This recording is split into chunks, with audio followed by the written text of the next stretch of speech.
senhores sabem, não é uma aula sobre pressupostos processuais, mas apenas duas observações importantes. Os senhores sabem que não há uma enumeração e um critério uniforme acerca da classificação dos pressupostos processuais. Por isso, vou fazer uma referência en passant sobre os pressupostos processuais. Esquematicamente, pressupostos processuais são, por exemplo, em relação ao juízo, a competência absoluta, a competência funcional ou a competência material. Em relação às partes, a capacidade de ser parte, a capacidade de estar em juízo, que também é denominada capacidade processual, e a capacidade postulatória. E também são pressupostos processuais do ponto de vista objetivo, uma citação válida da parte contrária, uma petição inicial não inepta e também a ausência de impedimentos como coisa julgada, litispendência e perempção. Quer dizer, em outras palavras, que a coisa julgada, a perempção e a litispendência são pressupostos processuais negativos, são requisitos que são algo que não deve existir para se formar validamente a relação processual. Muito bem. Em geral, a ausência de um pressuposto processual, em geral, eu repito, a ausência de um pressuposto processual acarreta a extinção do processo sem resolução de mérito, mas não necessariamente. Por exemplo, se não estiver presente o pressuposto processual, competência material, competência funcional, o caso não é de extinção do processo sem resolução de mérito, e sim de transferência da causa para o juízo competente por óbvio. Pois bem, na instrução normativa, nós abraçamos o entendimento segundo o qual o juiz ou tribunal regional pode decidir de ofício, pode pronunciar de ofício a ausência de um pressuposto processual sem prévia audiência das partes, sem ouvir as partes, sem necessidade de manifestação prévia das partes a este respeito, salvo, vejam bem, salvo disposição legal expressa em sentido contrário. Pode dar-se de haver alegação em contestação da ausência de um pressuposto processual. A exemplo da condição da ação, como vimos há pouco. A exemplo da condição da ação, da legitimidade ativa, como vimos há pouco, ou da legitimidade passiva, como vimos há pouco. Pode haver alegação. Tanto quanto na hipótese de condição da ação, como na hipótese de pressuposto processual, se houver alegação, incide a norma do artigo 351 do novo Código de Processo Civil, segundo a qual há necessidade, nesta circunstância, de prévia audiência da parte para que seja tomada essa decisão. Diz o artigo 351, se o réu alegar qualquer das matérias enumeradas no artigo 337, e ali no artigo 337 estão os pressupostos processuais, as condições da ação, etc., o juiz determinará a oitiva do autor no prazo de 15 dias, permitindo, inclusive, a produção de prova. Mas, vejam, esta regra do artigo 351 não infirma a tese que nós adotamos na instrução normativa, porque a instrução normativa trata da declaração de ofício, ou seja, independentemente de alegação, independentemente de provocação. Não é bem, é uma situação diferente, portanto, não é bem uma exceção à regra de que trata o parágrafo 2º do artigo 4º da instrução normativa. Vejamos agora exemplos práticos de aplicação desta norma da instrução normativa que cogita da declaração de ofício da ausência de pressuposto processual. Supõe-se que tramite um processo trabalhista em que o Tribunal Regional do Trabalho, o Juiz do Trabalho, esteja convencido da incompetência material da Justiça do Trabalho para a solução do dissídio. ou que haja, ao ver do Tribunal Regional do Trabalho, incompetência funcional, digamos, para julgar uma ação rescisória ou uma ação anulatória. Digamos que ele pretenda, tribunal ou juiz, pretende declarar de ofício a incompetência absoluta, a incompetência material, ou o tribunal a incompetência funcional. Pode fazê-lo? Pode e deve fazê-lo, segundo norma expressa do artigo 64, parágrafo 1º do Código de Processo Civil. A questão é, para fazê-lo de ofício, precisa de audiência prévia das partes? Não. Não precisa da audiência prévia das partes por força da solução que a instrução normativa abraçou. Mas aqui, a propósito da competência absoluta, material ou funcional, é necessário que façamos duas observações importantes. Observe que, neste caso, rigorosamente, o contraditório não é eliminado, não é suprimido, não há preterição à observância do contraditório. Nesses casos, o contraditório, há uma postergação na observância do princípio constitucional do contraditório. Por que o princípio constitucional do contraditório é postergado? A observância do contraditório é postergada. Porque, de toda maneira, a parte tem o direito de discutir a questão atinente à observância do contraditório no recurso que couber da decisão final. Evidentemente que, portanto, simplesmente a observância do contraditório dá-se de forma diferida, de forma postergada, como eu disse, e não de imediato, mas é observado o contraditório. Além do que, esta solução que nós adotamos em relação à competência é robustecida pela norma do parágrafo 2º do artigo 64 do novo Código, segundo a qual, em caso de alegação de incompetência absoluta, a alegação, repito, de incompetência absoluta, diz o Código, após manifestação da parte contrária, o juiz decidirá imediatamente. Ou seja, o novo Código previu a exigência de prévia manifestação da parte contrária sobre a questão atinente à incompetência absoluta, tão somente no caso de haver alegação. Nós não estamos cogitando a hipótese de alegação. Outro exemplo, um exemplo sobre coisa julgada material. O tribunal ou o juiz está convencido de que se operou a coisa julgada material em relação a um pedido ou em relação a todo o pedido formulado pelo autor no processo trabalhista.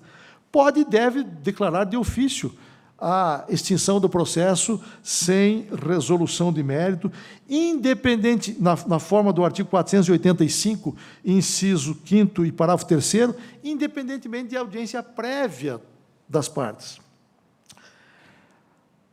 Alguém poderá objetar, mas, professor, o artigo 139 do Código de Processo Civil, tão caro ao nosso querido amigo ministro Augusto César, o artigo 139, eu faço essa referência em homenagem à Sua Excelência, que foi um dos ardorosos defensores da aplicação do artigo 139 no processo de trabalho em sua plenitude.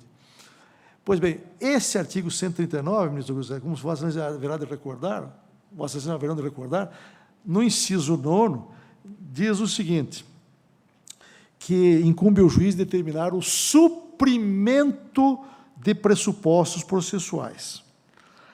A meu juízo, essa norma somente pode ser entendida desde que presentes dois requisitos. O primeiro deles, de que seja possível o suprimento, por óbvio. Seja possível o suprimento. Casos há em que não é possível, é o exemplo figurado da coisa julgada. E, em segundo lugar, é necessário, em meu entender, que haja uma disposição expressa da lei nesse sentido, tal como sucede com o artigo 76 e parágrafos do novo Código, que tratam da obrigatoriedade de o juiz conceder prazo, como já veremos, às partes, no caso de irregularidade de representação ou de incapacidade processual. Esta, sim, é uma exceção à regra, de que trata a parte final do parágrafo 2º do artigo 4º da Instrução Normativa. Não é precisamente o que se dá no caso de coisa julgada, porque, no caso de coisa julgada, é absolutamente impossível o suprimento deste vício, de modo que, se o juiz constatar de ofício que já há coisa julgada, que já se operou a coisa julgada, ele pode, a nosso sentido, pode e deve declarar a extinção do processo sem julgamento de mérito. Outro exemplo, petição inicial inepta. Petição inicial inepta. A ausência do pressuposto processual, petição inicial apta ou não inepta, conduz inexoravelmente, pela sistemática do atual Código, ao indeferimento da petição inicial, sem prévia audiência das partes, do autor. É o mesmo sistema do Código de Processo Civil de 1973. O atual Código, a exemplo do anterior, distingue petição inicial que padece de defeito substancial e, portanto, insanável, como a inépcia, conduz inexoravelmente ao indeferimento e à extinção do processo do seu nascedouro sem resolução de mérito. É a norma expressa do artigo 330, inciso 1, combinado com o artigo 485, inciso 1, independentemente de ser precedida de audiência do autor.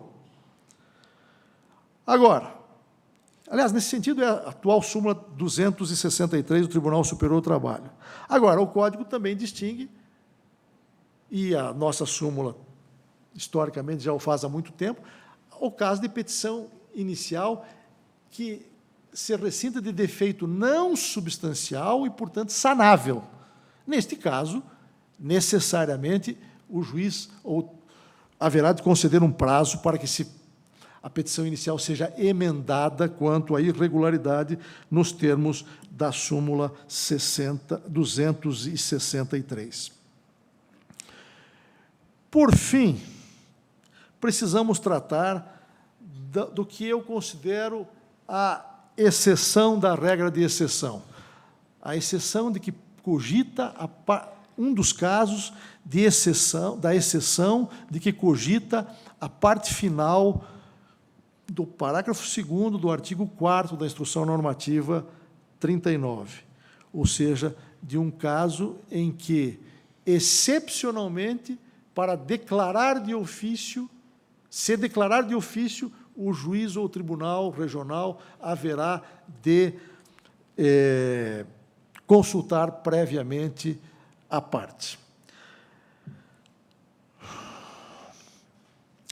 Vamos dar um exemplo do que eu acabo de mencionar. Suponha-se que um exemplo relativo à capacidade processual.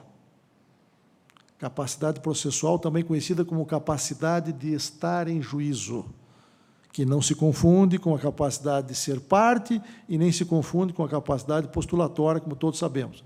Pois bem, digamos que o juiz se aperceba de que a petição inicial, perdão, que a procuração outorgada pelo reclamante menor foi outorgada sem a assistência ou a representação do seu representante legal. Há uma incapacidade processual, um vício, mais precisamente, na prova da capacidade processual do reclamante, neste caso. O juiz ou o tribunal pode declarar de ofício. Essa matéria não foi discutida, supõe que não haja sido discutida em momento algum. A pergunta é, o juiz ou o tribunal regional pode declarar de ofício a ausência dessa capacidade processual, desse pressuposto processual, e extinguir o processo sem resolução de mérito, sem ouvir previamente a parte, ou sem dar oportunidade a que o vício seja sanado? Não pode. Aqui é exceção à regra, expressamente prevista no artigo 76 e seus parágrafos do novo Código de Processo Civil, que nos vai dar muito trabalho. Diz o artigo 76, verificada a incapacidade processual ou a irregularidade de representação da parte, o juiz suspenderá o processo e designará prazo razoável para que seja sanado o vício. E depois seguem-se, como está exposto no slide, seguem-se as consequências conforme o processo estiver em primeiro grau ou no tribunal. Vejo que é uma solução, em boa parte, distinta da solução do famoso artigo 13 do Código de 73, e que nos levou a uma jurisprudência sumulada que, a meu sentir, deverá ser revista muito em breve. Significa o quê? Que, neste caso de ausência desse pressuposto processual, portanto, caberá ao juiz conceder um prazo para que seja sanado o vício relativo à incapacidade processual, como deriva dos parágrafos 1º e do parágrafo 2º do artigo 76 do novo Código de Processo Civil. Diz a lei que, se o processo estiver em fase recursal, somente se descumprida em fase recursal a oportunidade para que a parte sane o vício, é que o relator poderá não conhecer do recurso. Somente se descumprida. E, portanto, haverá, sim, necessidade de observância dessa norma para efeito de concessão de prazo. Isso quer dizer, em outras palavras, que a súmula, duas súmulas do Tribunal Superior do Trabalho, a 383 e a 456, 383 e 456, dentre tantas, são numerosas as súmulas e OJs que merecerão revisão e já estão merecendo revisão a pouco e pouco da Comissão de Jurisprudência e, em breve, do Tribunal Superior do Trabalho. Seguramente mais de 100. Seguramente mais de 100. Pois bem, dentre elas, a meu sentir, estão essas duas. O que diz a súmula 383. A súmula 383 trata do mandato, irregularidade do mandato,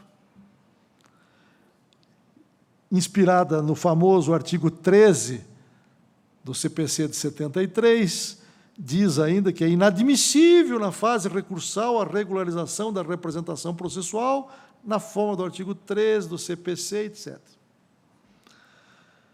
A meu sentir, esta norma, evidentemente, esta tese, evidentemente, está com os dias contados, porque ela conflita abertamente com a norma do artigo 76, parágrafo 2º do Código de Processo Civil. A meu sentir, doravante, verificada a irregularidade de representação da parte em fase recursal, cabe ao relator conceder um prazo de 5 dias, que é o que a lei prevê, e somente se descumprida a determinação é que o relator pode votar e a turma pode votar pelo não conhecimento do recurso. Diga-se o mesmo correlatamente com a súmula 456, que trata da representação da pessoa jurídica, procuração, invalidade, identificação do outorgante e de seu representante. A súmula diz o seguinte, que é inválido o instrumento de mandato firmado em nome de pessoa jurídica que não contenha pelo menos o nome do outorgante e do signatário da procuração, pois esses dados constituem elementos que os individualizem. Eu não questiono a tese da súmula 4, a tese de mérito da súmula 456. O que está em xeque, a meu sentir, é a aplicação dessa tese da súmula 456 em relação aos processos novos, sem que se conceda prazo à parte para sanar o vício. Claro que, em relação aos processos novos, por exemplo, se o relator se aperceber de que a procuração outorgada pela empresa não contém o nome do outorgante, o nome do signatário, enfim, contém uma das irregularidades a que alude a súmula 456, necessariamente haverá de ser concedido prazo para que a representação seja regularizada. Repito, isto com vistas aos recursos novos. Bem, esta observação relativa aos recursos novos nos remete a uma questão que é verdadeiramente tormentosa e atormentadora, e uma das questões de que, precisamente, não tratou, como eu disse, a instrução normativa, que é a questão do direito intertemporal. Eu pretendo examinar mais detidamente essa questão na próxima aula, mas, desde logo, vou, de forma muito objetiva, que já os cansei em demasia, desde logo vou expor, em síntese, o meu pensamento. Os senhores sabem que é próprio da natureza das normas processuais, normas de ordem pública, a incidência imediata sobre os processos pendentes. O Código de Processo Civil de 73, no artigo 1211, tinha a norma expressa a esse respeito. O atual Código, no artigo 1046, tem a mesma norma, ou seja, não há dúvida que as normas processuais, em princípio, se aplicam aos processos pendentes. Agora, nenhuma lei pode atingir o ato jurídico perfeito ou o direito adquirido de qualquer pessoa, de qualquer litigante. Nenhuma lei.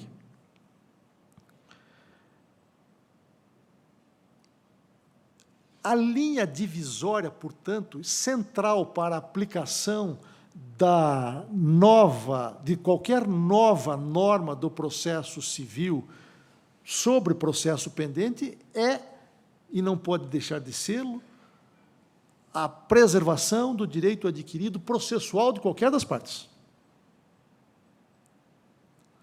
O que significa isso, em outras palavras? Por exemplo, aí nós temos que examinar a questão sob múltiplos ângulos. O problema da rescisória, sobre o problema do recurso, que é o que mais, eu imagino, inquieta todos os senhores, a mim inclusive. No que diz respeito aos recursos, seguindo a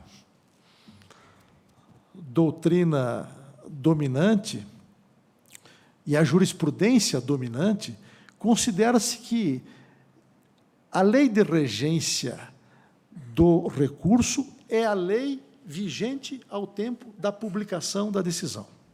Não é um entendimento pacífico. O Superior Tribunal de Justiça entende que, por exemplo, a lei vigente ao tempo da proclamação do resultado do julgamento das decisões colegiadas do tribunal, que é diferente, por óbvio. Mas, enfim,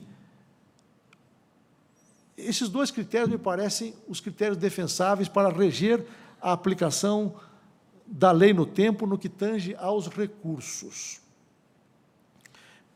Isso significa, indagarão os senhores, o quê, do ponto de vista prático?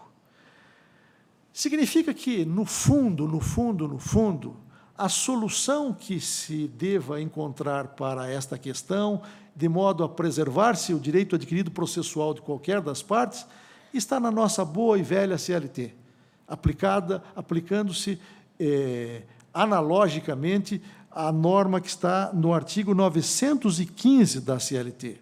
O que diz esse artigo? O que dizia a CLT ao entrar em vigor? Nesse artigo 915, em relação aos recursos, diz a CLT, aplica-se a lei nova aplica-se a lei antiga em relação aos recursos já interpostos. Aplica-se a lei antiga em relação aos recursos já interpostos ou cujo prazo recursal estava em andamento ao tempo que surgiu a CLT. Se nós transpusermos a lógica desta solução que está na CLT para o processo, o novo Código de Processo Civil, chegaremos à mesma e inafastável conclusão. O novo Código não poderá apanhar os recursos já interpostos ou aqueles cujo prazo esteja em fluxo, em andamento. Portanto, a meu sentir, nenhuma das novas normas que tratam de combate à jurisprudência defensiva, de que vamos falar, se Deus quiser, na próxima aula, nenhuma das novas normas terá aplicação retroativa para apanhar esses recursos que estamos julgando agora e que foram interpostos sob a égide da lei anterior já revogada. Claro que é um tema vastíssimo, é um tema complexo, é um tema que envolve numerosas nuances e eu espero que na próxima ocasião, na próxima aula, eu tenha a oportunidade de me debruçar mais detidamente sobre essas questões num dos tópicos da próxima aula. De momento, eu agradeço a paciente atenção, desculpem a aula extremamente cansativa, mas os temas realmente, como viram, são muito delicados e não me resta senão expressar aos senhores, como eu disse, um profundo agradecimento pela atenção e pela generosidade em me ouvir.